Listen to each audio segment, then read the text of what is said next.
Fishing is a profession practiced by about 220 million people across the world, and so logically, after the Great War, there would have been a lot of fishers across America. Of course, many of these people would be in Far Harbor since it is literally a fishing town. So what would happen if a fellow fisherman returned to the harbor to save them? Can you beat Fallout 4's DLC, Far Harbor, as a fisherman? Now, as for rules today, we do have a few. The main rule today is that I must only use the two fishing-ish related weapons available in Far Harbor. These are, I'm pretty sure, the meat hook and also the harpoon gun. Legendary variants and unique variants are also allowed for the run today. As for armor, well, one thing I can say outright, power armor is banned for being too overpowered, and I can really only use the trapper gear since it looks fisherman-esque. One other important rule is I will set myself to level 20 since Far Harbor is recommended to level 30 players, so those levels are just to really give myself a fighting chance without having to grind XP beforehand, which is boring. Along with this, to count the run as a success, two main criteria have to be met. First, I need to get Kasumi to return home, and second, I must conclude the feuds ongoing within the island. Other than that, I am playing on normal difficulty today, and I have a removal of blood and gore mod installed, so with that out of the way, let's begin. So now, starting off in my pre-war home, when making my character, I went for a blonde look with a nice and very scruffy beard.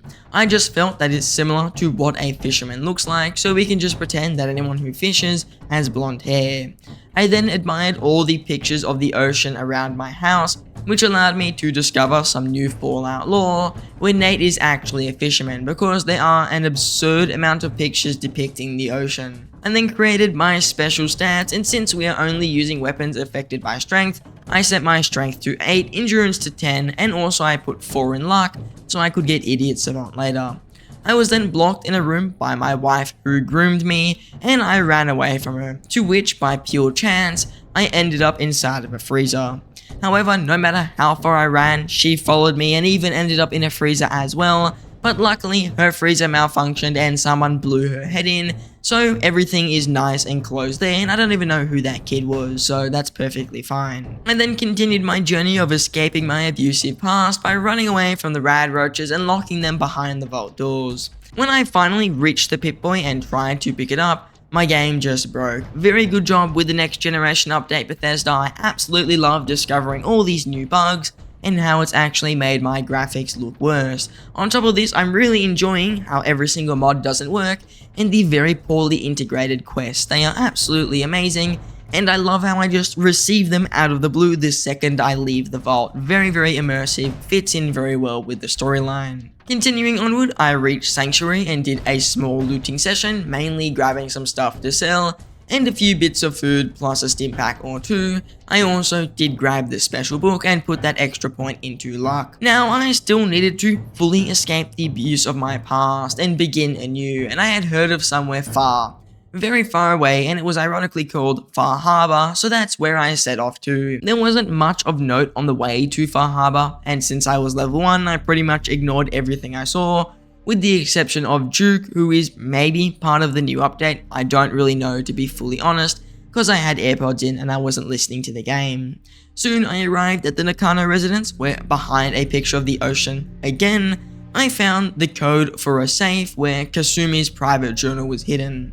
I then spoke to her parents, who I showed them the journal, and they lent me their boat so I could use it to reach Far Harbor and find their daughter. With this new vessel to my name, I sailed the high seas and found myself right where I wanted to be, Far Harbor. When I arrived at the harbor, I instantly set my level to 20, and I helped defend the hull.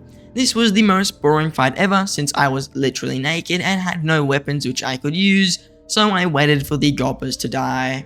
Eventually, the people below the hull actually died before them, so all the enemies ran away and would only come back randomly. I then had an epiphany, and to speed up the fight, I punched Captain Avery and also Alan Lee off the hull. Watch out, watch out, watch out, watch out! With them on the ground, the fight was much quicker, and not long after, the second wave of enemies began with anglers. Not too much to say about that either, since Avery was doing enough damage, and so was Alan, so that wave passed very quick, even faster than the first. Now with the hole nice and safe, no thanks to my part, I went and purchased the first weapon of today's run, a simple pole hook. This small hook on the end of the pole is what I used for the majority of the beginning of the run. With a weapon to my name, I did still need some form of clothing and armor, and I knew there was a group of trappers not too far from the main harbor, that actually rhymes, so I set out to go and kill them. These trappers were very easy at this point because since I was in that area, they hadn't scaled with my level yet. After dealing with them, I had a piece of clothing and one piece of armor which I could use, which was a decent start, but I would be focusing a little bit more on this armor for now. Continuing on today, I began the first real mission set, which was helping the Daltons because they had a few items of interest, and since Casey, the main character, her husband was a fellow fisherman. Starting off, I spoke to Casey Dalton. Casey sent me to clean out the feral ghouls that were infesting an old farm of hers. Most of the ferals were normal feral ghouls and only withstood 2 swings at the max, with most going down in 1 tear from my pole, so that mission was fairly quick, but allowed me to mark off a few locations and also earn a couple of caps. With the money that I did earn from Casey, I could buy a harpoon gun and about 100 harpoons since they are dirt cheap. The reason I had purchased such heavy weaponry so early was because the next thing Casey sends me to do is kill a fog crawler, which is basically the equivalent of a deathclaw for Far Harbor. On my way to the Dalton farm to fish the biggest fish of all fishes, yes, I know that's grammatically wrong, but if you comment that, you can go fuck yourself, I marked off Acadia on the map for later. Continuing on, I had a scuffle with some Mirelurks who were losing, and also being sore losers, so they called in backup. A Gulper then started attacking me from behind, which resulted in the first death of the run today. After that mishap, I soon arrived at the Dalton farm and scouted around looking for the best time to kill off this beast of a crawler. Soon I had my chance since I had the high ground. It's over, Anakin! I have the high ground! You underestimate my power! And I was located right above the crawler, so I started taking shots at it. The harpoon gun was dealing some pretty decent damage, and because of my strategic position, the crawler could not reach me or even hit me, so I pretty much got a free kill. Soon it ran away and I was dealing sneak criticals, which allowed me to whittle its HP down even more with each shot, and I did it in memory of Casey's grandfather. For the last tittles of HP on the fog crawler, I used my pole, which was now upgraded, to get a clean and totally fair kill. Back with Casey, I had a good old trauma bonding session as we spoke about our loved ones dying, which was just a lie on my behalf since my wife was my abuser, and Casey wanted the best feeling of some good old revenge. At the lighthouse, I began blasting all the trappers with my harpoon gun or killing them with my pole. One of the trappers was constantly grenading me to the point I just accepted that he had voids for pockets, but alas, I kept fighting since pain is just a mentality. I mean, just ask this monk. No! Oh god. Soon I reached the main trapper target, the delinquent who killed Casey Dalton's husband, and I returned the favor with a good old harpoon right to the chest. This revenge was for a fellow fisherman, so I took it very seriously, and I even wiped out what remained of the few trappers scattered about. Now with Casey's thirst for blood quenched, she gave me a very nice amount of caps, and also a good old bloodletter. This was a unique hook that dealt bleeding damage that I used until the end of the DLC today.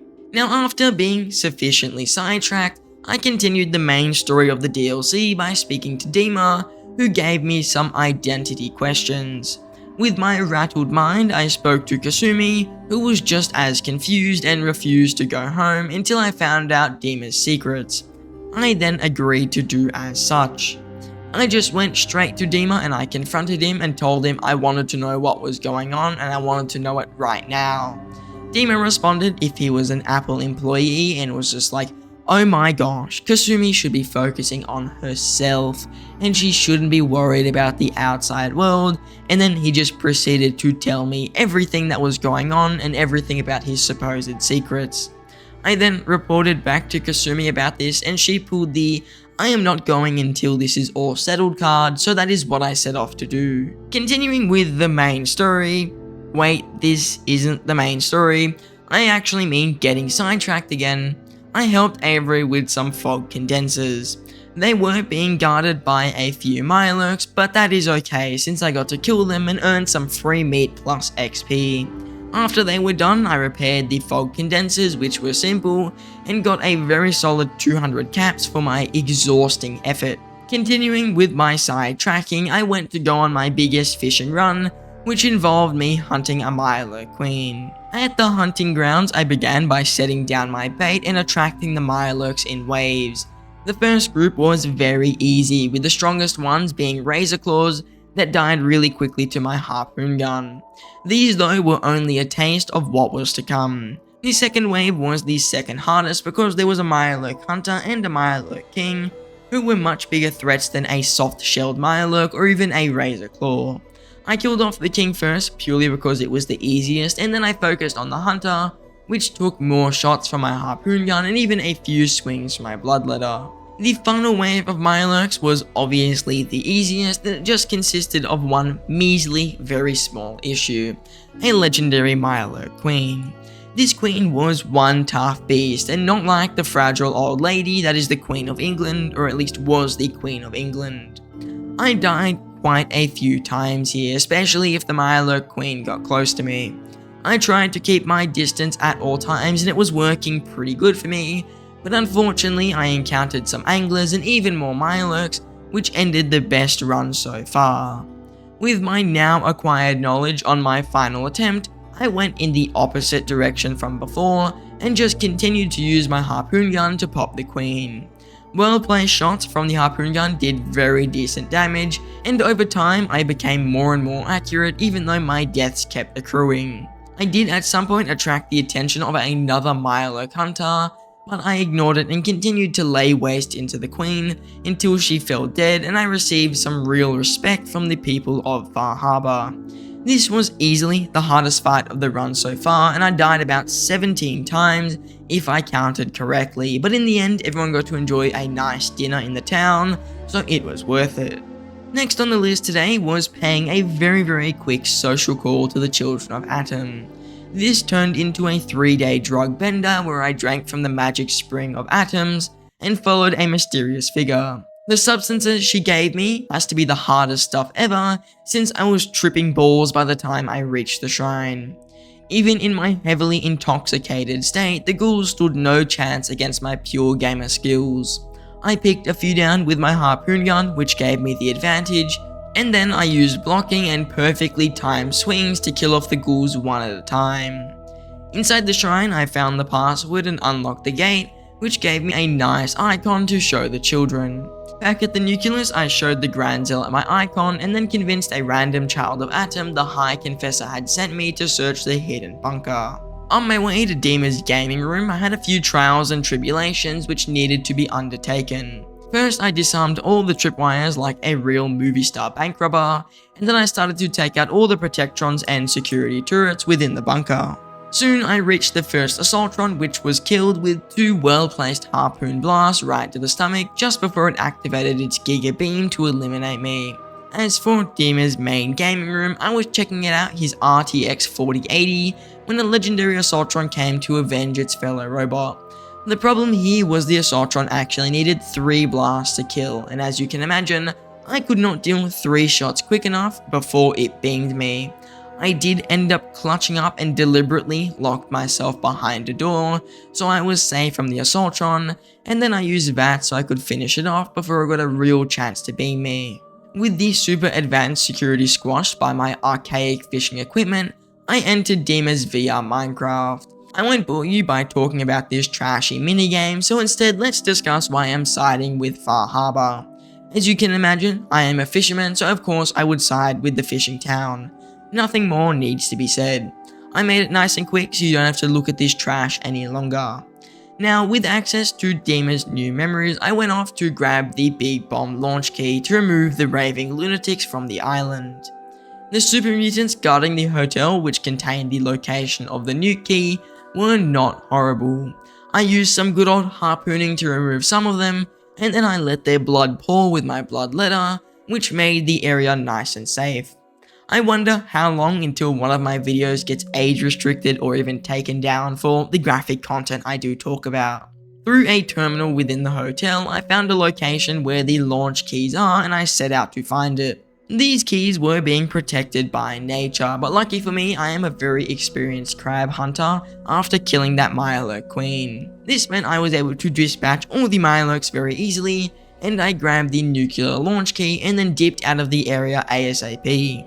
Inside the nucleus, again, I had a chat with the confessor who pretty much said, yeah, but nah, we aren't suicidal anymore. However, I heavily encouraged them it was the right action, to the point where I just did them the favor and turned the key myself. I then hightailed it out of the submarine, leaving the children within to suffer a good old nuclear explosion. Outside, I killed what remained of the children of Atom as the submarine exploded into a glorious atomic blaze. I mean, this is what Atom wanted at least. The final chapter of today's story was that of Captain Avery. I had learned of a secret medical facility that Dima had owned, which was located inside of the Vim Pop facility. To get in, I used some Cuban-style guerrilla warfare, picking off mutants one by one. Inside, I went straight to Avery's grave, and I looted the locket and holotape which she had. I then confronted Dima with the evidence, and I agreed it would be in the best interest of my fellow sailors and fishermen if we kept Acadia under our wing, especially since Dima is now indebted to us.